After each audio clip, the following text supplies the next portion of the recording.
Beleza? Fala, pessoal. Estamos ao vivo, Lídio. Estamos ao E vivo aí, aí, Lídio, mais uma vez. E aí, como é que tá, pessoal, Jacó? beleza? Tudo tranquilo? Bem, Aqui onde eu estou, bem, em Patos de Torres, no sul de Santa Catarina, tá? Aqui tá um baita de um dia, cara. E esse tá vento, bonito? e essa noite deu vento, assim, que chegou perto de 90 quilômetros por hora, cara. 90 km, bom. Aqui São José dos Campos está bonito também, mas não, os ventos não chegaram nesse ponto. Normalmente, quando venta muito aí ou chove muito aí, 2 dias depois chega aqui. Só um pouquinho que eu vou fechar aqui meu microfone aqui para não reverderizar. Aqui São José dos Campos está bonito também. Deu. Vai dar um retorno aí. Ah, Paulo Santos, boa tarde. Felipe Hallen, boa tarde. Luciano Ferreira dos Santos, buenas. Como é que vocês estão, pessoal? Show de bola. E aí? 20 e poucas pessoas aqui na live. E aí, Olívio, tá me ouvindo bem aí? tá tranquilo. Som perfeito. Beleza. E aí, pessoal, vocês podem já colocando dúvida aí nos comentários que a gente já vai tratando aqui, tá? Ô Lídio, eu abri uma caixinha de perguntas no Instagram aí ontem, né? E Ah, eu respondi algumas coisas lá, né? Só que tem uma dúvida que me fizeram lá que eu achei bacana, que eu queria ver o que você faria. Como é que você responderia a ela, né? O pessoal me tá. perguntou assim, ó, depois de concluir um curso, uma graduação, pós-graduação, ou um curso seu, ou um curso meu, como que a gente pode fazer para perder o medo de caminhar sozinho no mercado? Quais são. O que você recomenda uma pessoa? Acabei de sair de um curso de graduação, pós-graduação, ou de um curso de capacitação como o seu, como o meu. O Uhum. que você recomendaria para a pessoa perder o medo? Bom, assim, Jacob, o que eu sugiro, tá, para os meus alunos quando saem? Eu sempre digo o seguinte, ó, é normal quem está entrando na área, depois de fazer um curso, ter certa insegurança, né, desde a parte da concepção estrutural, né, na parte, vamos dizer assim, de dimensionamentos. Hoje em dia tem muitos softwares bons no mercado, tá? Então, o que o pessoal tem mais incerteza é na parte de concepção estrutural. Vê bem, não quer dizer que o pessoal não tenha, não tenha alguma dificuldade nos outros itens de todo o processo de projeto de cálculo, tá? Mas eu sempre oriento o seguinte, olha, pessoal, vocês têm medo, vocês têm alguma incerteza, né? Consultem o professor de vocês para ele, tipo assim, segurar vocês pela mão e dar os primeiros passos, né? E orientar vocês. Vocês peguem o lançamento da estrutura metálica que vocês estão fazendo, né? E mandem para o professor para ele dar uma avaliada. Ele sempre vai sugerir uma modificação no começo. Tá? Então, eu acho que o pessoal perdeu o medo, né? No começo ele vai ter que ter um passo a passo, vai ter que segurar na mão do professor para perder o medo, entendeste? Tá? E é normal isso aí, não é nenhum, vamos dizer assim, não é nenhuma causa de vergonha isso aí, certo? Até, eu vou te contar, a gente mesmo, né, Felipe, quando a gente pega uma obra que foge do nosso foco, o que a gente vai fazer? A gente vai consultar aquele pessoal que trabalha no dia a dia com aquele tipo de serviço. Não é? E Com assim eu certeza. sugiro para o pessoal que está começando, né, procurem, antes de fazer a coisa e largar de qualquer jeito no mercado e depois não conseguir dormir com medo que fez alguma burrada, né? Consulte o professor. Por exemplo, eu digo o seguinte, ó, consultas rápidas, eu não costumo cobrar de ex-aluno, entendeu? Vai ser uma coisa onde eu vou ter que me envolver, eu vou ter que fazer todo o estudo de concepção para ele, pô, vamos estimar algum fardinho de cerveja ali, entendeu? Tá? Mas Sim, sim. procurem orientação de algum profissional que já está na área, né? E aos poucos ele vai Cola, perdendo cola, medo e vai fazendo sozinho, cola em alguém mais experiente, né? Eu sempre costumo tá? dizer para os meus alunos que terminam o meu curso, que o meu curso, para a pessoa, para eu considerar que ela terminou, eu peço um TCC, que é um trabalho de conclusão. A pessoa tem que fazer um projeto completo de um galpão 40 por 60. Ali está o memorial de cálculo e o detalhamento. Ela tem que um detalhamento básico, não é um detalhamento muito elaborado, mas é um detalhamento. E eu sempre uso muito a pessoa, depois que fez esse TCC que eu corrigi, que eu fiz os comentários, tudo mais, ali ela deixou de ser meu aluno e virou meu colega. Dali para frente a gente vai trocar muito ideia. Por quê? Eu tenho, você também, eu tenho visibilidade aqui no Brasil inteiro. Então, você deve imaginar que vem bastante projeto para mim. Eu não consigo atender todo mundo. O que eu faço? Eu vou em caminho os meus alunos que são mais experientes, vou em caminho para as pessoas que eu sei que atendem bem, né? Naquele quesito, então a pessoa passa a ser meu colega. E aí a gente troca muita ideia. E você tocou num ponto interessante. Eu hoje dou consultoria de metálica, mas eu também tomo consultoria em certos casos. Por exemplo, quando eu preciso resolver um caso de uma geometria de vento muito complexa, eu tomo consultoria de pessoas que dominam ali software de CFD, pessoas que dominam ali, né, túnel de vento, essas coisas. Outras análises mais específicas. Eu tomo consultoria, por exemplo, com o Zacarias sobre vibrações e certas coisas. Não é vergonha nenhuma a pessoa tomar uma consultoria. Não, a consultoria, muitas vezes, é um passo para a pessoa ter contato com alguém mais experiente e falar, opa, às vezes ela mesma já pensa assim, pô, eu depois da consultoria, pô, eu já sabia isso, mas eu só precisava da confirmação daquela pessoa. Quantas vezes eu já dei consultoria que eu simplesmente for olhar assim o negócio e falar, tá certo, você fez, tá tudo certo. Não precisa mudar nada. A pessoa, sim, tá certo. Aí ela falou assim, então a pessoa fica segura de ver que uma outra pessoa mais experiente avaliou o trabalho, né? Então não tenha vergonha de pedir ajuda, de tirar dúvida. Se for o caso, dependendo do processo, tomar uma consultoria de alguém mais experiente, não é vergonha nenhuma, isso aí é normal. Não. Sabe que eu tinha um professor no tempo da graduação, quando eu fiz a cadeira de placas de cascas, ele dizia o seguinte, ó, o mais importante de tudo na engenharia, né, porque assim, é possível tu dominar tudo na engenharia, é impossível. Não tem.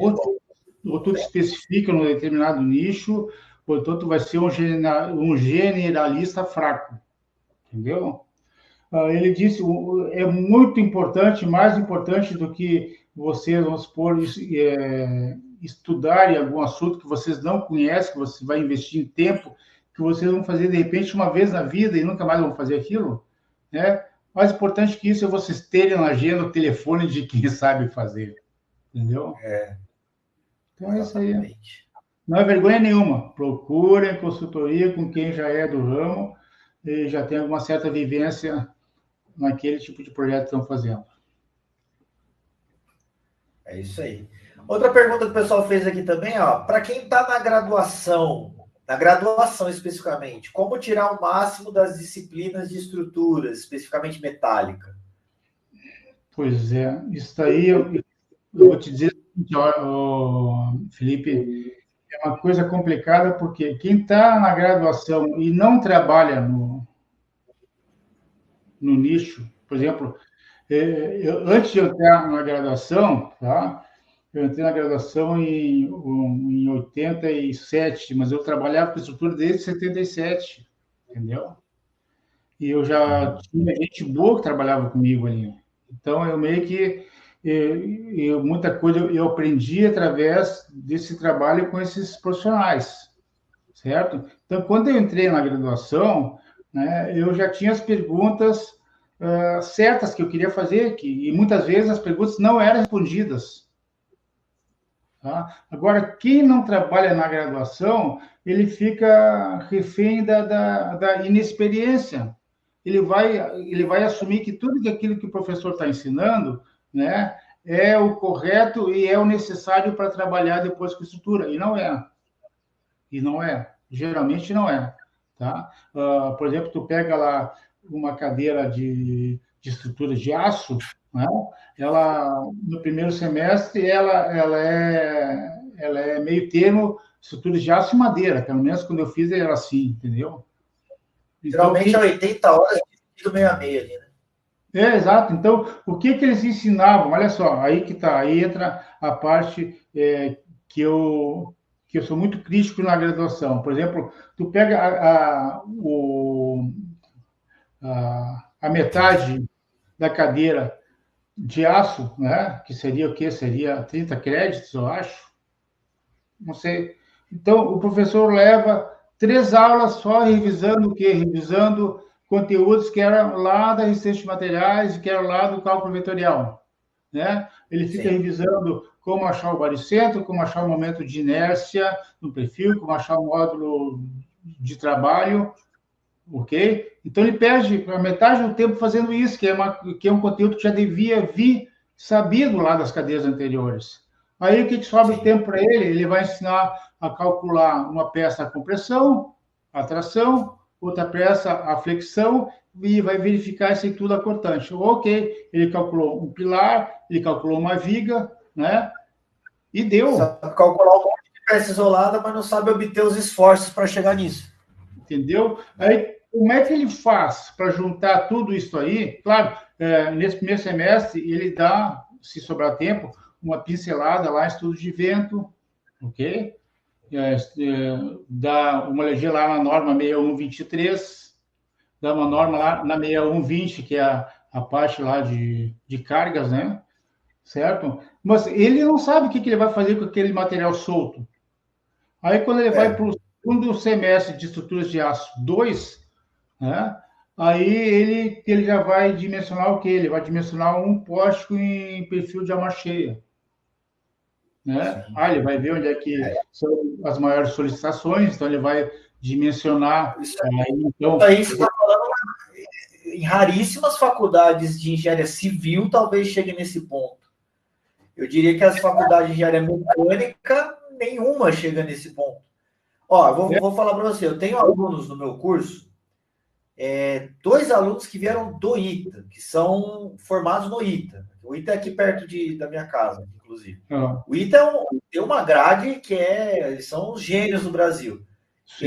Olhando a grade deles e olhando o material deles, eu falo, na graduação do ITA, mesmo na graduação do ITA, o cara ainda não sai totalmente preparado para trabalhar com metálica.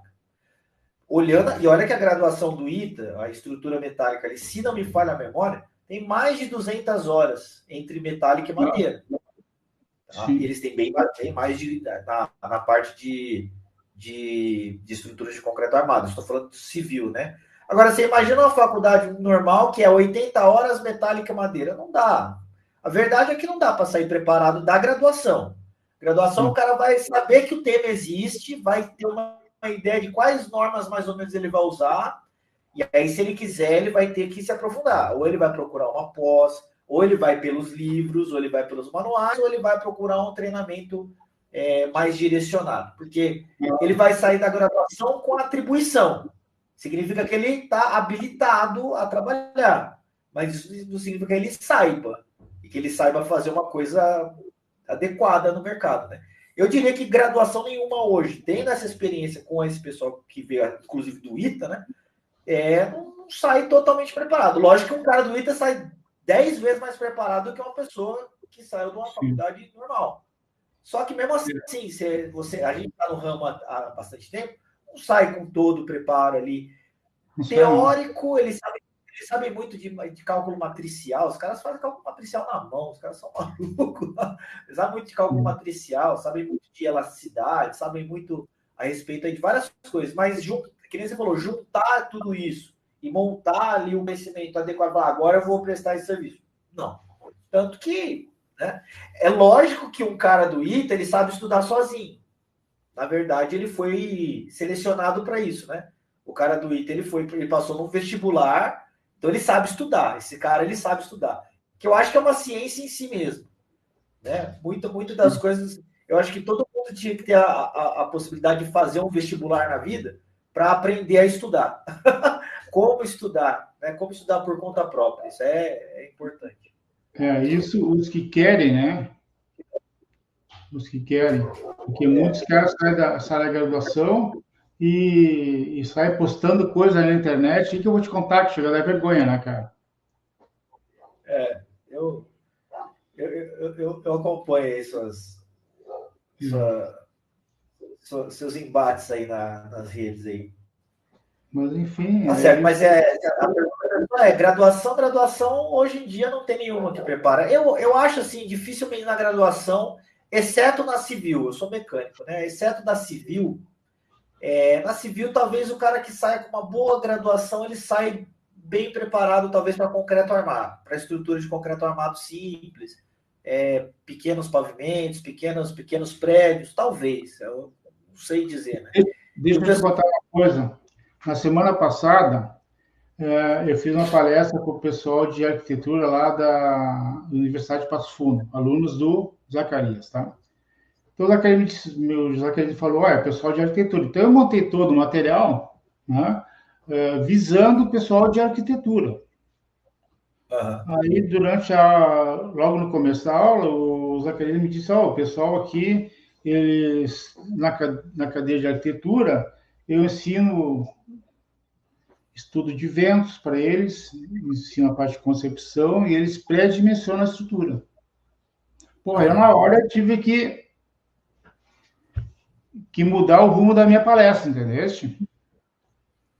Então, quer dizer, o Zacarias, para o pessoal de arquitetura, cara. Quer ver, aí eu acho que tem muito do professor querer ministrar o conteúdo, certo? Do professor saber também, né? Pois é. Tem essa também. Tem alguns cursos que você vê que o cara caiu de paraquedas ali. Às vezes ele é de uma área X, os caras colocam ele lá, faz estruturas aí. É verdade. Teve caso, assim, não faz muito tempo, tá?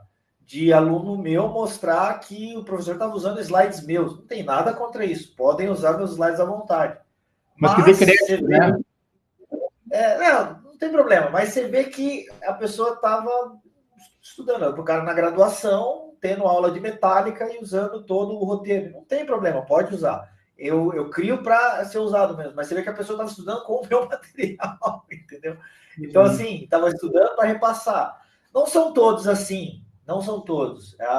Eu posso dizer, a grande maioria, talvez, de professores de graduação hoje tem algum conhecimento. Alguns escolheram uma carreira bem mais puramente teórica, acadêmica, mas é difícil você ver, assim, quem tem realmente vivência de mercado e conhecimento. Às vezes o cara quer só passar a matéria mesmo, porque às vezes na mesma faculdade ele dá estruturas de aço e também vai dar lá termodinâmica. Estou dando um exemplo das graduações de mecânica. Às vezes o cara vai dar teoria das estruturas 1 e 2 e vai dar também, sei lá, tecnologia de concreto. Então, às vezes os caras misturam um pouco o assunto, né? É verdade. Tu tá com o chat do YouTube aberto para ti? Tô com o chat do YouTube. O pessoal deu aqui boa tarde, bastante gente dando boa tarde, mestres. O Maicon Freitas perguntou, e aí, Olídio, ventando muito aí em Porto Alegre? Acho que você não está em Porto Alegre hoje, né? Não, hoje eu estou aqui no Passo de Torres, sul de Santa Catarina. Onde os ricos tiram férias. É verdade. Você sabe onde eu tirei esse? Não sei se você sabe, Olídio, mas em 2014, cavuca nos seus e-mails aí. Eu mandei um e-mail para você. Você me respondeu. 2014. Cavuca nos seus e-mails aí. Você me respondeu esse e-mail. Eu estava perguntando para você, eu nem tinha aberto canal no YouTube nem nada. Eu mandei um e-mail perguntando para você quais dicas você me daria para entrar no mercado de estrutura metálica com detalhamento, especificamente. Cavuca nos seus e-mails aí. Você me respondeu. Eu respondi para ti? Respondeu. Eu vou achar aqui. É bem legal esse e-mail. Talvez você não vai lembrar, lógico, você devia receber. Eu fui amigável ou fui arrogante? Amigável. Não, você foi amigável. Não, porque ultimamente eu tenho sido arrogante, viu, cara? Mas olha aqui. Eu já 2014. 2014. 2014 já estava na minha. Eu estava já no segundo ano ou terceiro de curso online, cara. Por aí. Mais ou menos por aí mesmo. E eu estava na época, eu já trabalhava com metálica, já tinha feito bastante projeto, mas eu estava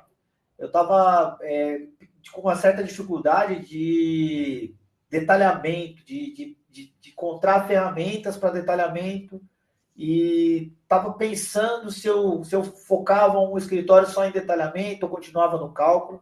Mandei um e-mail, você me respondeu, você não demorou muito, não. Eu vou achar esse e-mail aqui, eu vou achar e mando para você. Procura aí. Foi daí que eu lembrei que você falou, hoje eu moro onde os ricos tiram férias. Foi por isso que eu lembrei. Isso é da Catarina. Eu vi um comentário aqui, ó.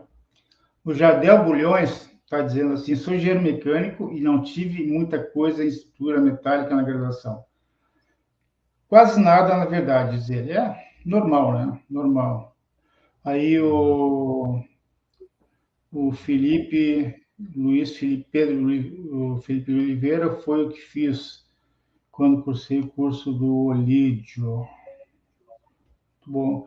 E o Luciano Ferreira dos Santos: se o aluno estiver bastante interessado, vai tentar cavocar bem o conhecimento no curso, mas a maioria se enrola com a administração de tempo, de estudos e tarefas com as demais disciplinas. Tem isso também, né? Aquele cara que faz 10, 12 cadeiras por semestre, aí é complicado, né? É complicado porque... Essa é uma coisa que eu sempre falo, assim, pessoal que vai, por exemplo, o cara quer adquirir meu curso. Felipe, eu estou no terceiro semestre de engenharia, vale a pena? Eu falo não. Por quê? Porque a faculdade vai chegar na época de prova, você vai ter que fazer 10 provas na mesma semana. Você vai ter que estudar 10 coisas completamente diferentes na mesma semana. Você vai esquecer o meu curso. Você só vai voltar nele depois das provas, aí depois você vai descansar, aí depois aí daqui 6 meses você vai fazer de novo essa pauleira. Então não adianta. Você termine o curso ou esteja no último ano, que o último ano a gente sabe, né? O último ano é aquele ano que tá em velocidade de cruzeiro já, né? Tava todo mundo com a vida ganha, só prestando atenção em TCC, as provas são bem facinho, né? Mas então vale a pena o cara dedicar, tem que dedicar, né? O que eu sugiro para o pessoal que quer entrar na área e que já sabe qual é a área que quer entrar, tá? É que, se possível, eles começam a procurar trabalhos, estágios, já a partir do terceiro semestre, se sobrar tempo, porque eu sei que é difícil, tá? Procure estágio no ramo que vocês querem. Eu quero trabalhar com projetos de estradas. Procura algum escritório, né, que trabalha, algum profissional que trabalhe em projetos de estradas. Vai começar lá grampeando o papel, né, vai começar a partir de baixo, mas já vai pelo menos se familiarizando com a linguagem técnica que eles utilizam, né? Já vai escutando os comentários dele a respeito dos trabalhos, já vai te interessar sobre o que quais as dúvidas que estão tendo, entendeu? Procura ali, vai cavocar ali. É uma sugestão que eu dou direto.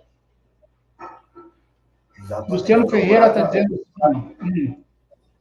Procurar se inserir o quanto antes. Diz aí, Olídio. Luciano Ferreira? O Luciano Ferreira está dizendo assim, mas de fato a carga horária e o nível de aprofundamento de um modo mais profissional, voltado para o mercado, fica muito a desejar. E tem muito professor que não é metaleiro. Como também tem muito professor que não trabalha com geotecnia, como tem muitos professores que não trabalham com instalações, né? É verdade, Luciano, concordo contigo. Olha aqui que o Daniel da engenharia BIM. Querendo ou não, após a faculdade é muito bom passar por uma pós-graduação ou cursos complementares. Aí também vai um aviso. Procure informações sobre quem ministra as disciplinas dos cursos de pós-graduação, né?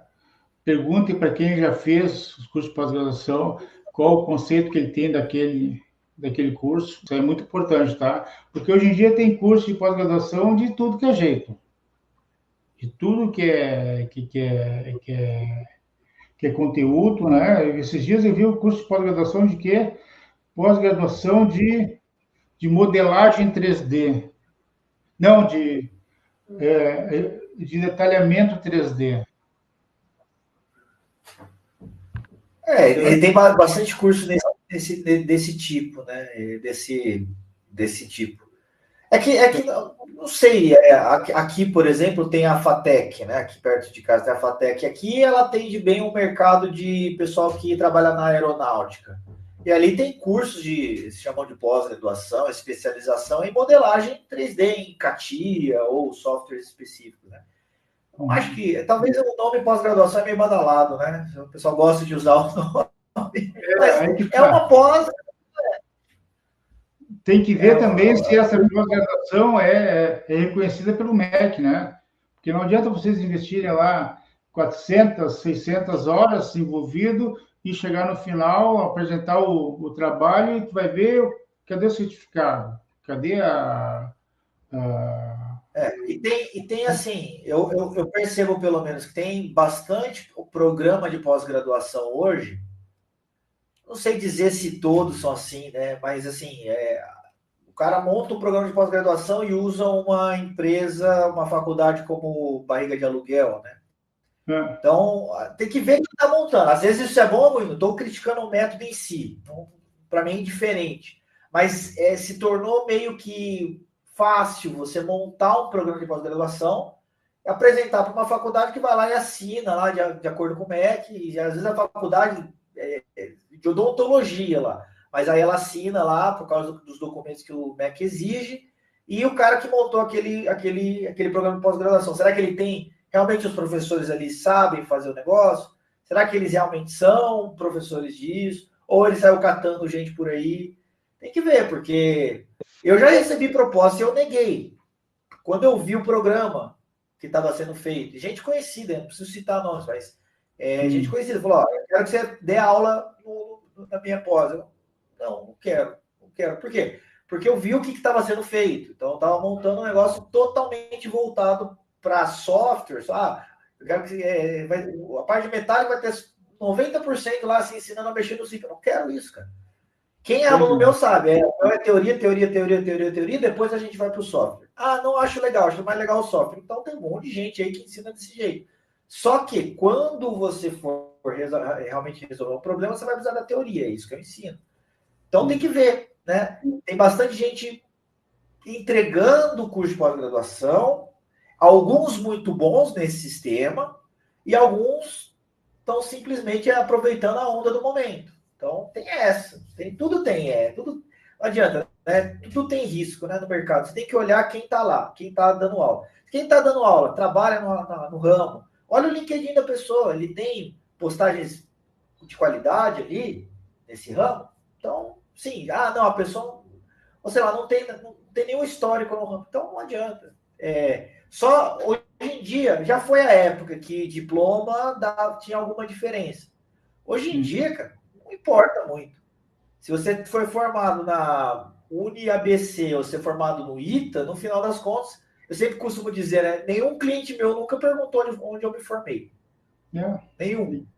Todos eles vieram pelo conhecimento. Né? Hoje em dia, diploma não vale mais tanta coisa. Vale o conhecimento que você adquire lá. Agora, você vai pagar para uma instituição colocar um curso de qualidade duvidosa? Procure saber que existem sim programas de pós-graduação de qualidade, e existem os que são igual. Existe curso livre, igual a gente ministra, né? Eu ministro um treinamento livre, você ministra um treinamento livre, existem outros por aí. Tem os que são sérios e tem os que são picareta. Tem em todo ramo. Assim como tem profissional sério e picareta. Não adianta. Para onde vai estar lá esse mesmo desafio sempre. Sabe que uma vez eu fiz uma postagem uma vez assim, Felipe, e eu botei o título assim, ó, quem me acompanha vai se lembrar. Diploma de engenharia não vale nada. Letra garrafal e letrinha pequeno, sem conhecimento. Tá? O que eu recebi de paulada, cara, elogiaram a minha quinta geração anterior, cara. Porque até recalcado, sempre vem com esse esse nível, né, cara? Tem um recalcado porque tu quer fazer reserva de mercado. Cara, aí quando o cara vem com esse papo, com essas conversas, eu já disse, ó, cara, vai procurar para a turma, vai, cara, não tem mais paciência. Mas é isso aí, diploma o Paulo Roberto Carvalho que diz uma coisa, né? Diploma de graduação não encurta a orelha de burro. É, boa. Entendeu? É isso aí, não encurta. Ele tem total razão no que ele fala, cara. Eu conheço muitos Dependendo caras da gradação, até longa. tá? Eu tive um aluno Dependendo uma do vez, grau. olha só, tá? Uma vez um cara me procurou e queria fazer um curso comigo, né? Ele já entrou dizendo que ele era doutor em estruturas, em estruturas, doutor. Eu perguntei para ele, cara, o que que tu espera aprender comigo, cara? Se tu é doutor, tu, pô, sabe muito mais do que eu vou passar de conteúdo. Tá, o cara entrou. Durante os 6 encontros, o cara não fez, Felipe não fez uma pergunta. E eu estou pensando, não, o cara tá como assistente, né? Porque o cara sabe tudo. Aí na última aula, cara, ele veio me perguntar como é que eu acho é, o valor, onde eu tenho os limites, e eu preciso de um valor intermediário. Cara, era uma interpolação linear, cara. O cara não sabia a regra de três. Ô, louco. Doutor, entendeu? O que tu vai dizer? Luiz Fernando está dizendo assim, ó, sobre o uso de esticadores de cabo. Ah, cara, tu está falando. Tu quer falar sobre isso aqui? Olha só, Felipe. Boa tarde. Sobre o uso de esticador de cabo de aço em contraventamentos. É correto utilizá-lo fazendo ligação soldada entre o esticador e a barra do contraventamento? O esticador, tu diz o quê? Tu diz uma barra rosqueada, é isso? Não? É aquela manilha esticador, né, que o pessoal usa. Ó, eu vou dar meu parecer sobre isso. Eu não uso cabo de aço em contraventamento nenhum. Não Eu vou também trabalhar não. com cabo de aço por dois motivos. Primeiro, um é muito mais caro que a barra redonda. É extremamente mais caro. Segundo, cabo de aço, ele é feito de vários fios menores entrelaçados. Conforme ele vai esticando, vai trabalhando, é inevitável que com o tempo vai rompendo um pouquinho ali, malha aqui, vai afrouxando ali, ele tem que apertar de novo, certo? É. Então, eu não vejo sentido em usar cabo de aço por ser mais caro e por você ter que dar manutenção. Então, assim, independente de ser é errado usar, eu nunca vi nada proibindo, nunca vi nenhum lugar proibindo usar cabo de aço. Mas eu não vejo sentido. Não vejo sentido, sinceramente, não faz sentido. Cabo de aço vai utilizar em linha de vida para fazer, né, segurar a pessoa que vai cair ali do telhado. Cabo de aço vai usar em equipamentos, coisas desse tipo. Agora, contraventamento, que é uma função ali que é para ser estática, não faz sentido pagar mais caro. Porque às vezes a pessoa está falando assim, porque ele vai usar o esticador porque está fazendo a estrutura soldada. Tá. Mas existem recursos para você colocar o contraventamento de barra redonda no suporte certinho e usar uma porca final, né? Uma porca abre rosca na barra redonda de 3/8, de meia polegada, de 5/16, abre rosca lá e aperta, né? Ou então usa aqueles recursos que você vê lá no Arthur Ferreira dos Santos, faz o contraventamento com a chapinha 3 milímetros menor do que a distância que dá no CAD, para ele ter que puxar mesmo e colocar na posição esticada. Então, não vejo sentido usar cabo de aço. Não vejo. É proibido? Não. Mas, de novo, para quê? Não vejo sentido, realmente. Eu O também não. Jardel passou batido, o Lid. Mas você quer comentar isso? Depois eu leio a do Jardel. Não, que eu digo o seguinte, não, eu não sou também cabo de aço, vamos dizer assim, ó, teoricamente tu poderia utilizar, tá? Mas na prática tem toda aquela etapa de manutenção depois, entendeu? O pessoal já não dá manutenção quando tu usa vergalhão, cara, quando tu usa barra redonda com rosca em no mínimo uma extremidade para tu tracionar a barra. Eles já não dão, tu imagina se eles vão dar manutenção em cabo, cara. Não dá. E outra, quem está calculando também toma cuidado. Cabo de aço, você tem que corrigir o fator F da área do cabo. Um cabo de 3/8 no software não é uma barra de 3/8. Você tem que corrigir a área dele para que a rigidez dele seja equivalente.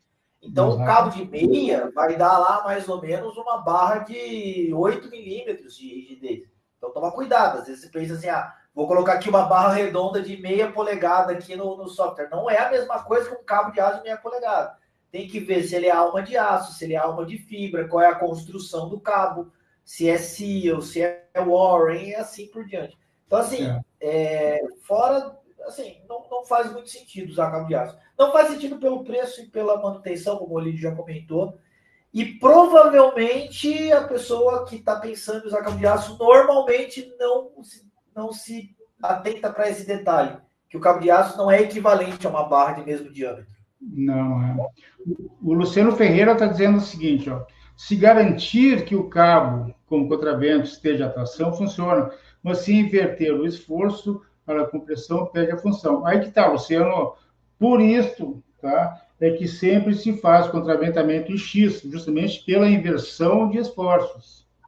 Tu imagina, vamos supor, tu tem um oitão, onde tu tem a carga de vento perpendicular a esse oitão, tá? Tu vai montar todo um sistema de contraventamento, vamos supor, lá no primeiro módulo, que eu chamo de módulo rígido, tá?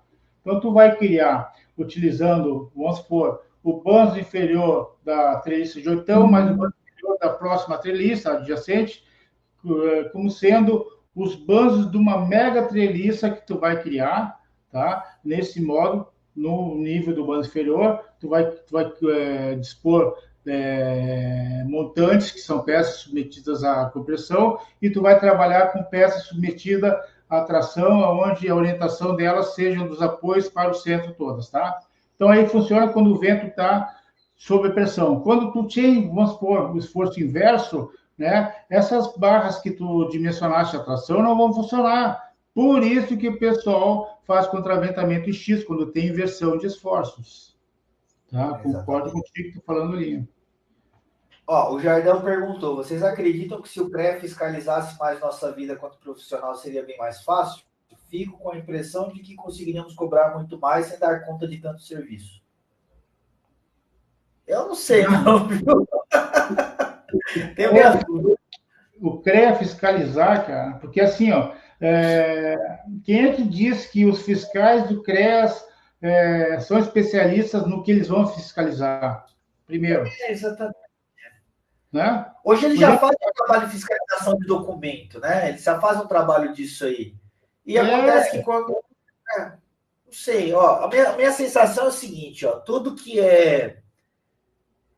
Isso é polêmico, tá? Vou dar minha opinião pessoal, cada um tem uma opinião a respeito disso, mas eu acho que quanto menos fiscalização do tipo obrigatória tiver, melhor. Ou seja, aquela fiscalização que vem de um órgão de cima para baixo.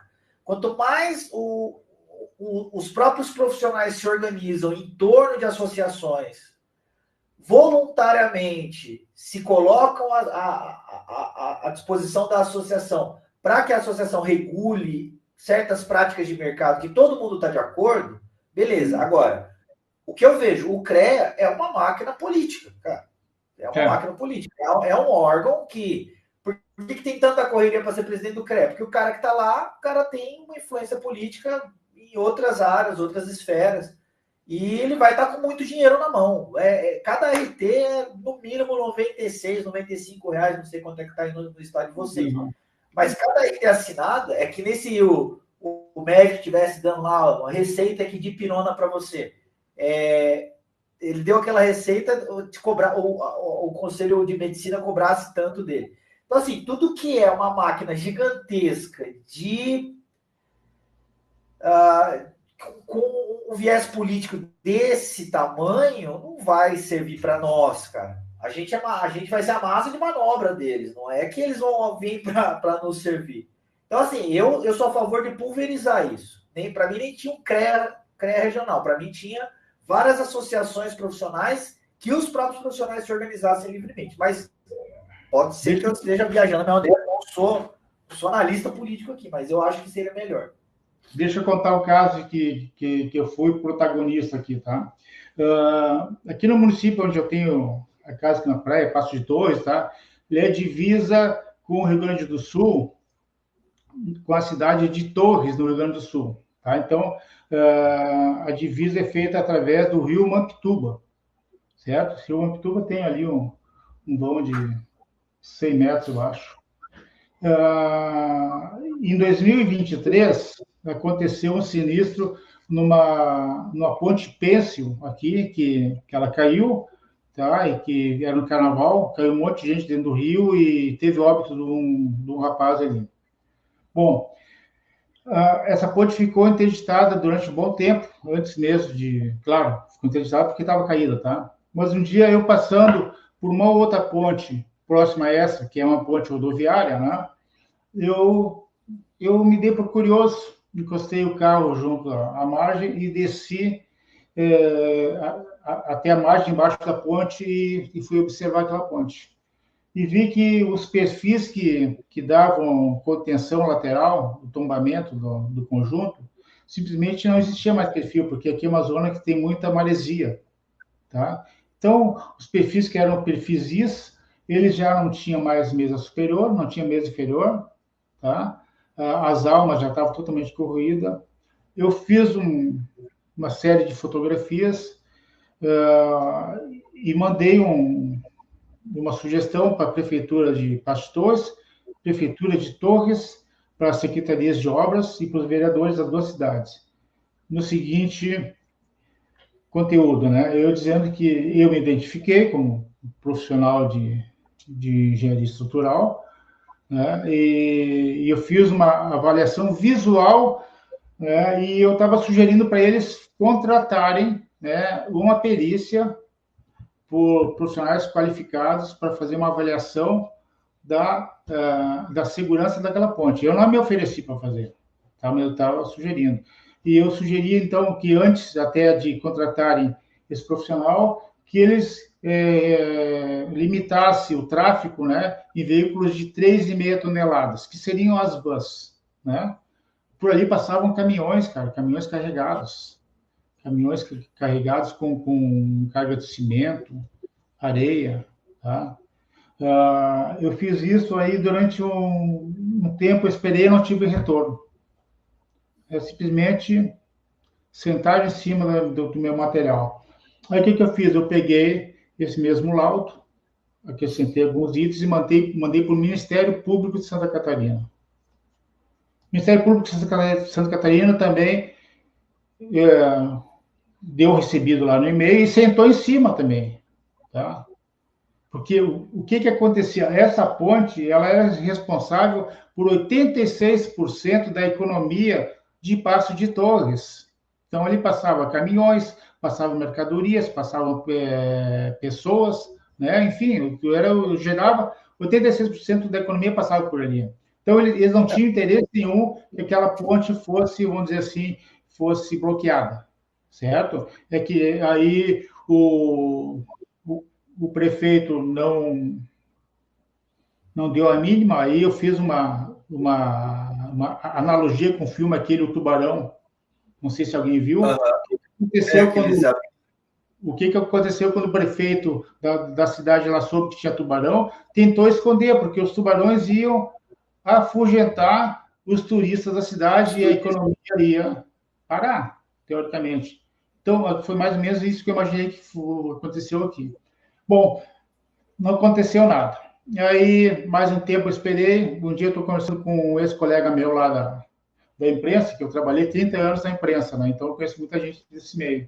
Perguntei para o cara assim, Tia, tu quer uma pauta para essa tua matéria aí da tua coluna? Aí eu passei para ele o material que eu tinha mandado para o Ministério Público, para as prefeituras, e ele postou ali aquele material. No outro dia, era a rádio de tudo que lugar me ligando para fazer entrevista comigo, para saber sobre aquilo ali.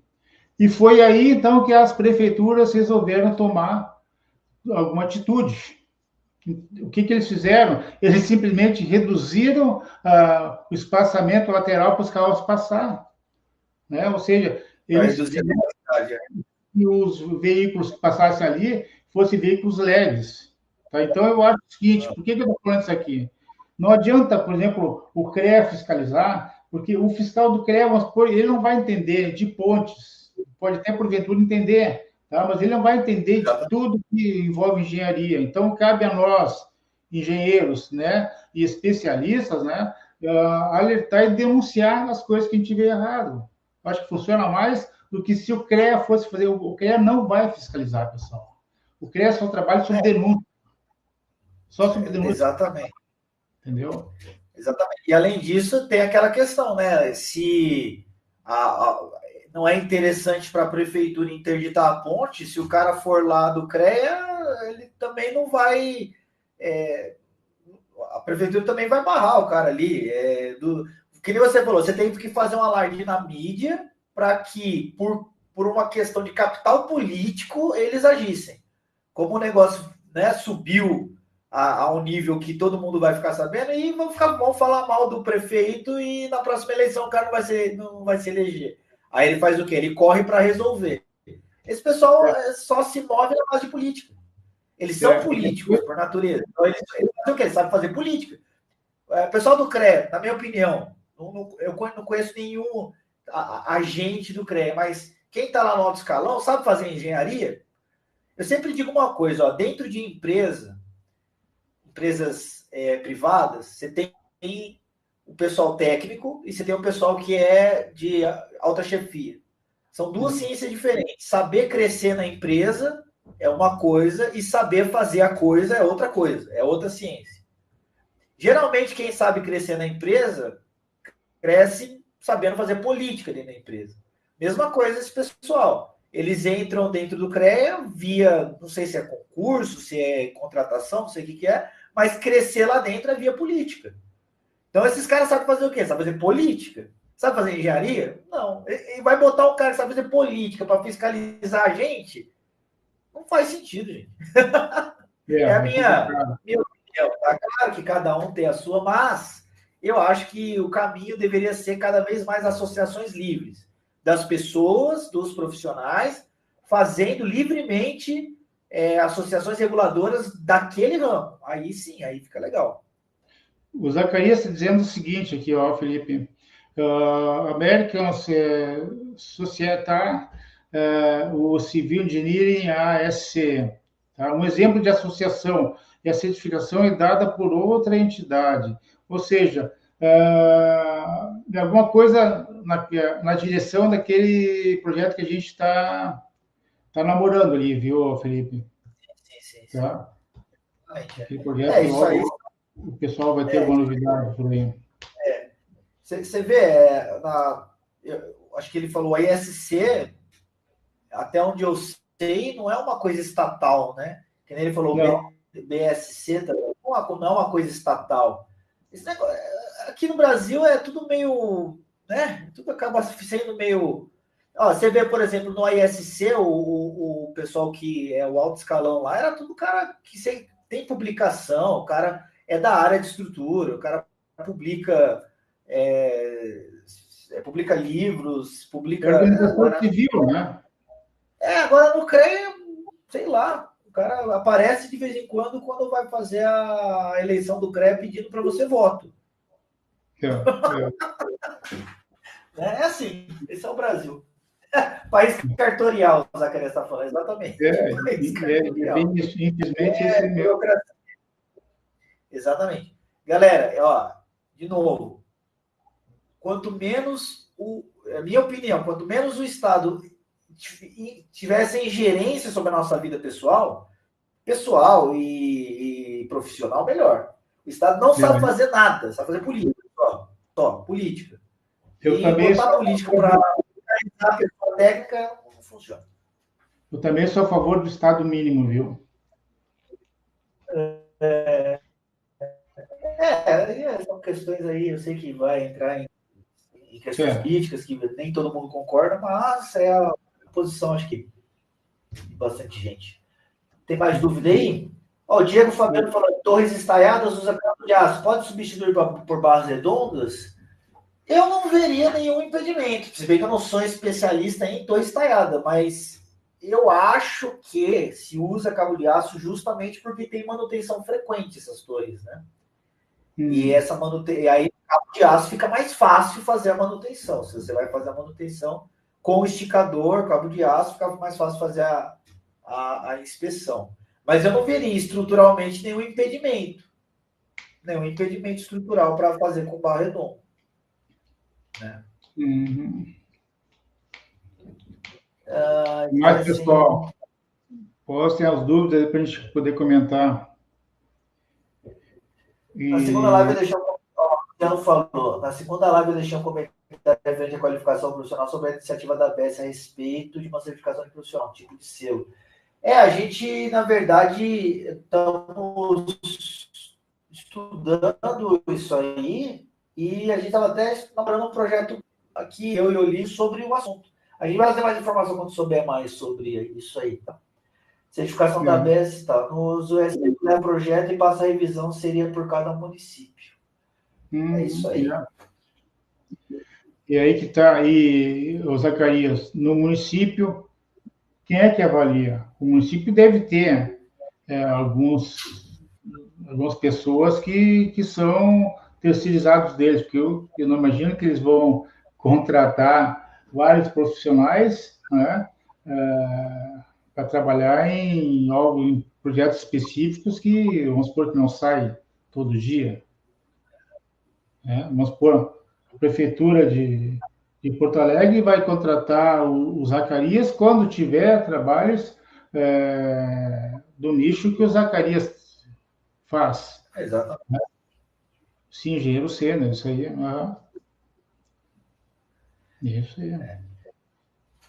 É isso aí. Tem mais dúvida aí, pessoal? Tem alguma coisa que a gente não respondeu? Deixa eu ver. O Daniel já a gente já respondeu. Deixa eu ver, tem mais mensagem, Daniel. Uma coisa que esquece muito em contraventamento simples é o pré-tensionamento. Pego isso muito em VDF. VDF ele está se referindo à verificação de fábrica? Verificação de fabricação? O que é isso, VDF? Não sei o que significa essa sigla. Qual é a sigla? VDF. Não sei também. O Liciano falou, legal, parece bem interessante essa curadoria e avaliação por meio de uma certificação, vamos aguardar. Vamos ver o que o projeto da ABS traz. Vamos ver o que o projeto da ABS traz e isso aí é legal, isso aí é bom, isso é uma coisa boa. Se tiver realmente, isso é uma coisa boa. Porque cara, aí... Tu sabe que se tu trabalhar com esse negócio de certificação, tu vai ser muito chamado de filho da boa mãe para fora, né, cara? Não, tu tem que estar preparado, porque os caras vão chegar para tentar uma avaliação, tu vai reprovar o cara, né? E o cara vai te xingar, que nem me xingaram ontem ali, um abobado ali, que é Leica. Ah, para, não, como é que é? Pila da maconha, é o nome do cara. Entendeu? Pô, cara. Você tem que cuidar do coração, Lídio. Cuida do coração. Não, no meu coração aqui, ó, é uma coisa que eu estava comentando hoje com o Daniel, tá? O Daniel da PWD e outros colegas lá do grupo. Isso é uma coisa que eu não vou deixar passar, tá? É que aventureiros que chutem as coisas, sabe? Postem as porcarias que fazem e que o pessoal toma aquilo como certo. Não, se depender de mim, eu vou baixar de cacete, cara. Eu vou mesmo, sabe? Eu não vou admitir, porque a gente que se envolve tanto em criar conteúdo sério, vem um cara lá e posta umas fotos com sombra bonitinho lá do Revit, e tem um monte de pessoal bobado que diz, parabéns, muito sensacional. Cara, tu vai aprender antes a avaliar as coisas para depois falar as besteiras que vocês falam. E vocês vão atrás desses porcaria, desses servos que tem por aí, cara. Sabe? Esses caras tinham que ser presos. Tinham que ser presos por postar essas porcarias aí na internet. E eu vou te contar uma coisa, eu fiquei tão puto da cara com esse animal. Primeiro eu tentei descobrir quem é o cara. Aí tu vai lá no grupo dele, tá só o nome e não tem nada. Aí tu vai procurar lá no YouTube, tu vê que tem um cara chamado Pina da Maconha, perguntando por que tu é tão arrogante assim. Lá no YouTube, tu vê que tem um cara chamado Pina da Maconha, perguntando por que tu é tão arrogante assim. Fabricação. Obrigado, Daniel. Obrigado. Osaka falou: casas em outros países são construtores certificados e registrados no município, condado, com seguro, e não são engenheiros. Entendi. O Luciano Ferreira falou: pelo que li na proposta da ABE, só recebe o selo quem está ok com os critérios. Se não estiver ok, só não receberá o selo. Com o tempo, o mercado vai chegar quem tem ou não tem o selo. Isso é maravilhoso. Isso é bom. Isso é um sinal social que o próprio mercado e a própria clientela pode ter o filtro de quem é bom e quem não é. For assim, maravilha. Se for na base da martelada de cima para baixo, igual o CREA faz, eu não sei se funciona, porque aí a galera meio que... Opa, vamos lá, você é obrigado a procurar um profissional porque o CREA está te exigindo um documento, você vai com a mesma boa vontade para o profissional que você vai para o cartório. Entendeu? É aquela boa vontade que o mercado vai ter. Mas é legal. É isso aí. Vamos indo. Estamos indo aqui quase 1h30. Não sei se alguém tem mais alguma dúvida. Tem mais alguma coisa para falar, Lídio? Não, por mim, eu acho que tá de bom tamanho isso aí que a gente conversou hoje. Na próxima, eu só vou pedir uma coisa muito séria para você. Eu quero ver você tocando o violão ali atrás, que está ali atrás ali. Se você estiver em Santa Catarina. E eu sei que em Porto Alegre tem lá um piano. Você toca piano? Tem o piano lá. Até faz horas que eu não falo com esse piano aí. Sabe que eu sou meio cíclico, né? Negócio de instrumento. Tem época que eu sou muito do violão, tem outra época que eu sou do banjo, tem outra época que eu sou do piano, tem épocas que eu sou de samba raiz, outra época eu toco o Simon Garfunkel, o Led Zeppelin. Eu sou muito eclético, assim, né?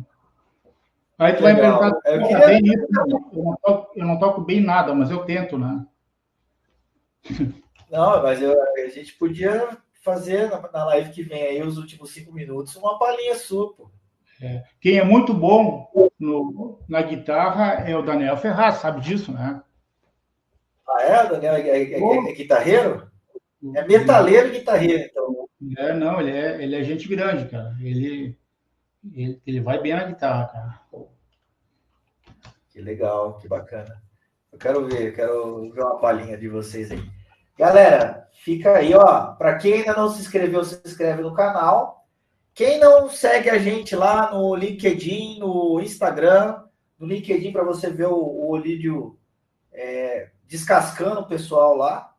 É só seguir, né? O Olídio Volpato, o Steve Jobs, Steve Jobs da estrutura metálica.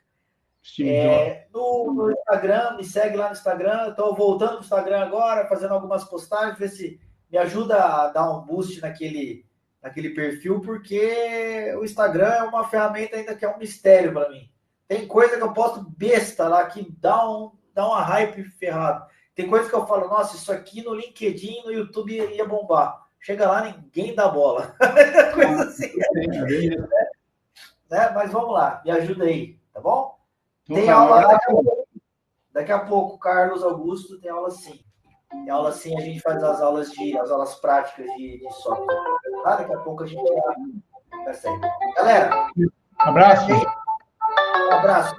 A todos. Valeu. Até mais. Feito. Valeu, Olídio. Obrigado, viu? Abraços.